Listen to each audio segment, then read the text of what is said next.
I think the best evidence that you left out for Jesus being black is the Black Madonna, which are statues and paintings across Europe from past times that depict Jesus and the Mother Mary as having black skin.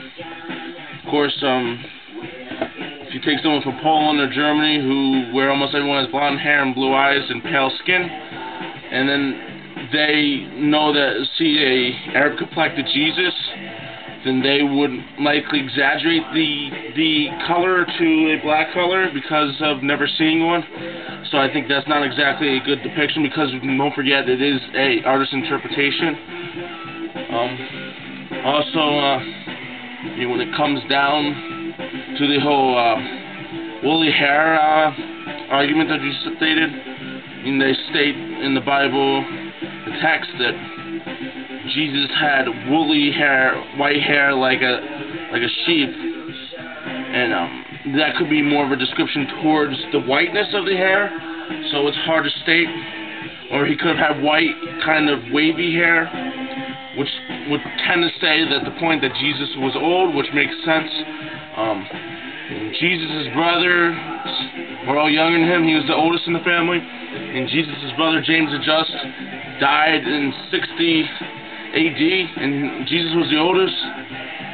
So it is likely that Jesus could have been an old man with white hair, because he's the oldest of the brothers, so that could be quite possible. And it could even be possible that I could say that Jesus was an albino, but likely that's not the case, because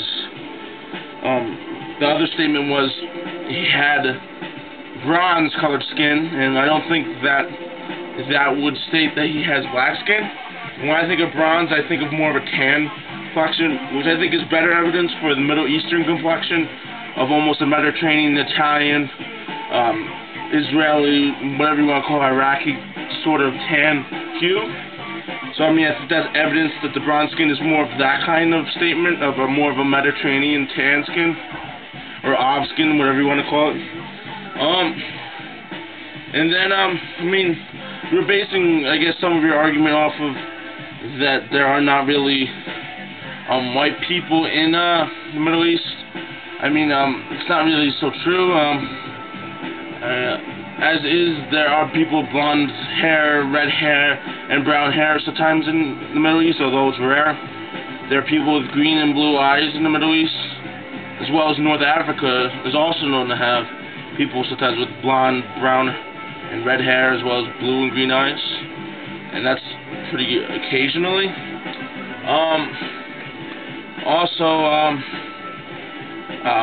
King David, the Jews, who was around before Jesus' time, was in fact a redhead, and he was documented in the biblical Hebrew Bibles as having red hair and white skin.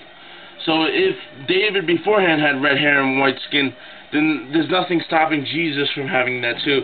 So that argument alone is not good enough, I don't think. Also Ramses II of Egypt has a red head, so there are definitely white influences in the Middle East and North Africa all along.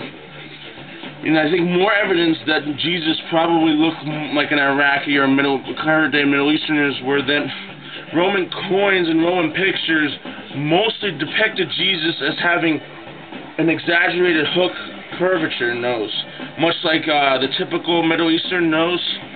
And the Romans themselves, in their own coins and pictures, had a slight hook nose in their portraits themselves.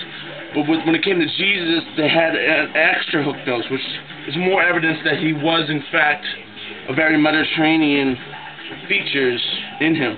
So bronze skin plus a strong hook nose, I think, points to the fact that he was a typical Middle Easterner. And even at that, we have to ask ourselves, was Jesus what we think he was in the first place? The only real document outside of the Bible, don't forget, the Bible is a biased book.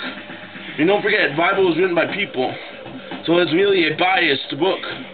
So, the only outside source outside the Bible was Josephus. That's only one. He initiated a Russian roulette type suicide game. So, not to mention he had exact lies where he said that the structures in the Middle East were white and made out of marble when they didn't have marble and quartz and calcified type structures of white.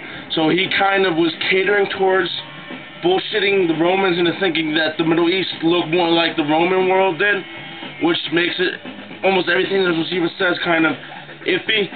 Not to mention, Josephus hated all prophets, and then in his last text, he was stated as saying, oh, Jesus was the Son of God, and that does not fit with the actual pattern, which is why most people state that Josephus was in fact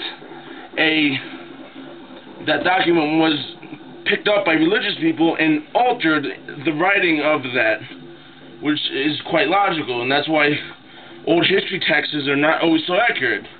Also, you have to realize that one of the Gnostic groups, which is the intelligent, intellectual end of religion, were the Ebionites of the time, who said Jesus was a great Messianic prophet, but was not the Son of God. And they were the intellectuals of the time. And people get, how do you say, so cocky and full of themselves that they could actually start thinking they're the Son of God. So even if Jesus said it, does not mean it all automatically is. I mean, there is a text even today where current day Jews, a certain sect of the current day Jews, think one of the rabbis was the Son of God, and even though he died, they said because that rabbi said he would never die, that he's the Son of God automatically. And if that kind of person that believes that and worships him that much believes that, then it's quite possible that that could have been the same state with Jesus, and that he was immortal. And I'll end the video right here.